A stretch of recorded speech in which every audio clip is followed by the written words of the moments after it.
part of its cover story, Teen Vogue film ad on a trip back to Kakuma, that's a refugee camp in Kenya where she was born.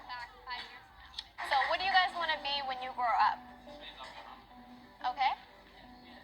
A teacher? Wow. Yes? Okay, when you want to grow up? A pilot? Oh my gosh. Oh my gosh, I really miss coming here. Oh my gosh, she says today the United Nations Children's Fund, known as UNICEF, is announcing that Halima is its newest ambassador. Go you! Thank you. Good morning, and she joins us at the table.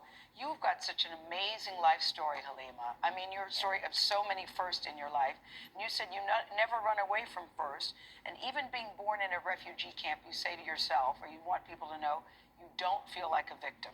No. And you never have, because it has everything to do with the way I viewed the camp. I mean, I was a child, but I had no say in my circumstances, and I always had faith that I'm here for a reason, you know, like it was not a mistake that those were the cards that my family was dealt with.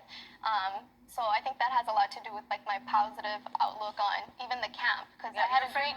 Well, your family walked 12 days to get from Somalia to Kenya. You said you had a great childhood. Yeah. Yeah, tell us that. Because we didn't have toys in the camp, but we had each other. We had this sense of community, and my mom moved us around the camp to make sure like we felt comfortable with the other people that were living there. And she wanted from an early age for me to be accepting of differences and different cultures, and I think that has a lot to do with who I am today. You've said that being named the UNICEF ambassador is your proudest accomplishment to date. Yeah. Why? Because my mom can pick up a Vogue magazine and she doesn't really understand.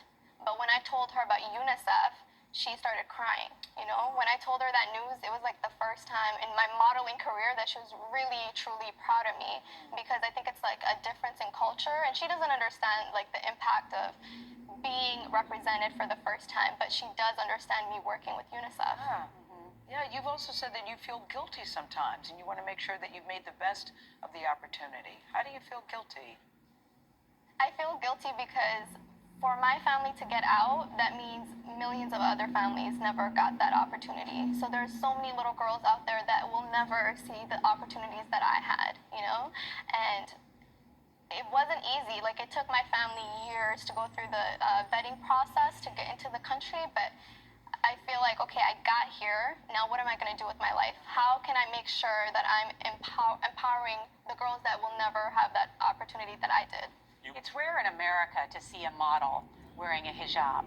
And when I read about you, you actually made it part of your modeling contract, right? I mean, explain that. What was the give and take culturally? So for me, I think it's also seeing how my mom is a very strong woman, and even though she's illiterate, she's still very powerful. And when I got that opportunity to sign with IMG Models, I made sure I wasn't conforming. And our first ever like sit down was like 4 hours, and it was what I'm comfortable with, what my I did it on my own terms. And Were they receptive to that, by the way?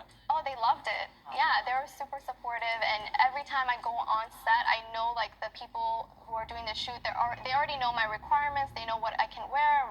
They've already had an understanding, and I always felt safe. But think of you as a little refugee girl who's now a model, who is now a top model.